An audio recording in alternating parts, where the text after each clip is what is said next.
Let's think now about the cardiovascular response to hypoxia. And a very good clinical indicator is the increased heart rate. So the patient becomes tachycardic, and that's something you can feel simply by feeling the patient's pulse. Hypoxia will cause a tachycardia. Because there's an increased heart rate, there's an increased stroke volume, you'll feel the faster pulse. The body's trying to compensate for the hypoxia. Now, the sympathetic outflow also causes a peripheral vasoconstriction, as you'll remember. Now, normally, when a tissue is hypoxic, when a body tissue is hypoxic, you get a reflex vasodilation. But what normally happens in hypoxia is the sympathetic outflow compensates for that, and you end up with a peripheral vasoconstriction. But it's not a particularly good clinical indicator.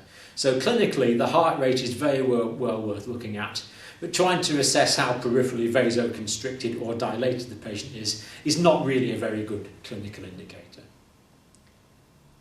What effect will increased sympathetic activity have on blood pressure? Obviously, it's going to increase it. So there will be an increase in blood pressure, because blood pressure equals cardiac output multiplied by peripheral resistance. So if there's an increased cardiac output, that will increase blood pressure, and if there is peripheral vasoconstriction, that will also increase blood pressure. And because you've got an increased sympathetic outflow, you can get sweating as well. It's not a compensatory, it's just a side effect really, but you can get that. So these are describing attempted cardiovascular compensations for hypoxia. Well worth looking out for.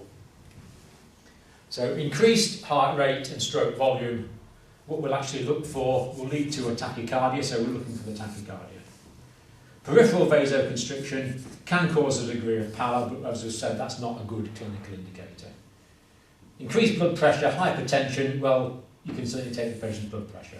It will tend to go up in hypoxia.